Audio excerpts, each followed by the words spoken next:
You feel it before you can explain it. You're sitting on a bus, staring out the window. Nobody said your name, nobody's touched your shoulder, but something shifts, some quiet pressure at the back of your skull, and you turn around, and someone is staring directly at you. You didn't hear them. You didn't see them move, but something in your brain knew. Most people have felt this. Most people chalk it up to coincidence or intuition or just one of those strange things that happen sometimes. But it isn't random, and it isn't magic. It's one of the oldest survival systems your brain still runs, every single day, even though the world it was built for no longer exists. For most of human history, being watched meant one thing. Something was deciding whether to kill you. Your ancestors didn't live in cities. They didn't sit in offices or scroll through phones. They moved through open grassland, dense forest, rocky terrain, environments where predators were real, constant, and patient. A lion doesn't announce itself. A leopard doesn't give you a warning. What a predator does is watch.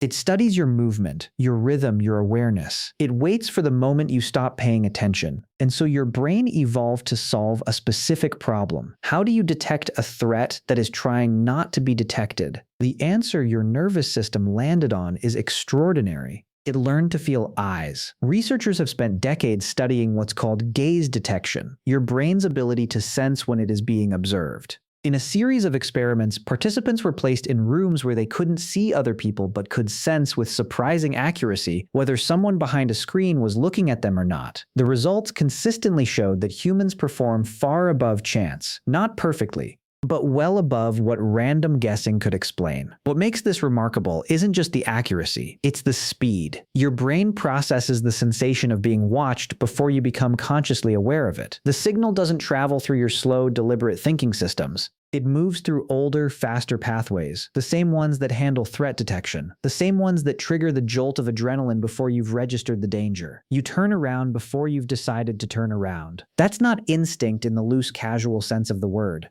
That's a system so well trained by hundreds of thousands of years of pressure that it has been hardwired beneath the level of thought. Now picture the environment that built it. You're in the Rift Valley, roughly 200,000 years ago, early morning. The grass is tall, the light is thin, and your group has moved out from camp to find food. You're not the apex predator here. You are, in most situations, the prey. The animals that hunt you are faster, stronger, and better camouflaged than anything you can outrun. What you have is a brain that is slightly better at noticing things that shouldn't be there, a stillness that doesn't fit the wind, a shape that isn't moving the way grass moves, 2 points of reflected light sitting low in the shadows. Eyes. The individuals in your ancestral line who noticed those eyes, who felt that crawling pressure and turned before the attack, survived long enough to pass something forward. The ones who didn't notice, who kept walking, who assumed the feeling was nothing, they didn't. This isn't a metaphor.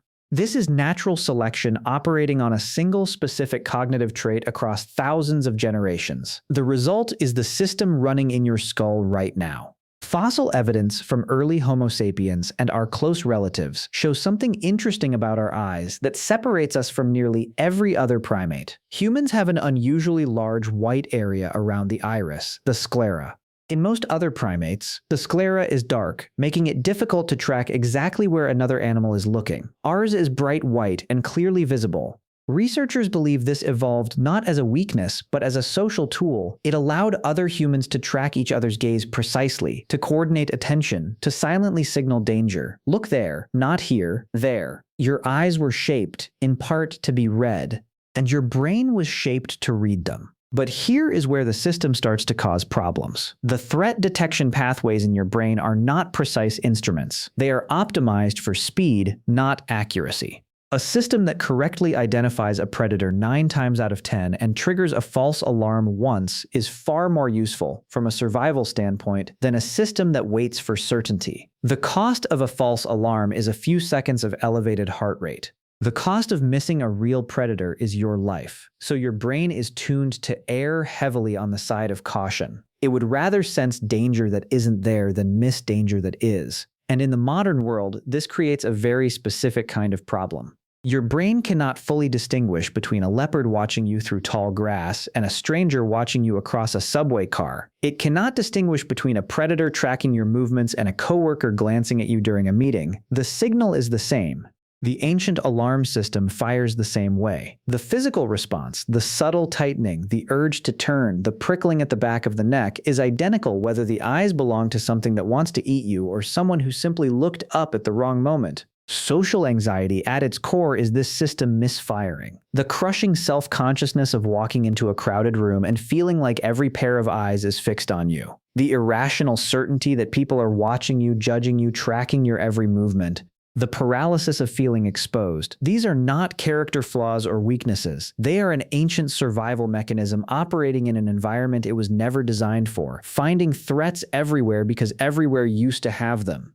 Your body responds to being watched in a crowd the same way it responds to being watched by something that wants to kill you. Because for most of your evolutionary history, there was no difference. Even the way your attention moves has been shaped by this. Studies on visual attention have found that human eyes are drawn toward other eyes faster than almost any other stimulus, faster than bright colors, faster than sudden movement. Your gaze locks onto another gaze with a speed and precision that operates below conscious thought. You walk into a room full of people, and your brain has already mapped where every pair of eyes is pointed before you've had a chance to process the furniture. You are constantly automatically tracking who is watching, because your ancestors had to. The strange part is this: the system works. Even now, research has shown that people can sense when hidden cameras are watching them, not perfectly, but consistently above chance levels, even when they have no visual, auditory, or logical reason to suspect observation.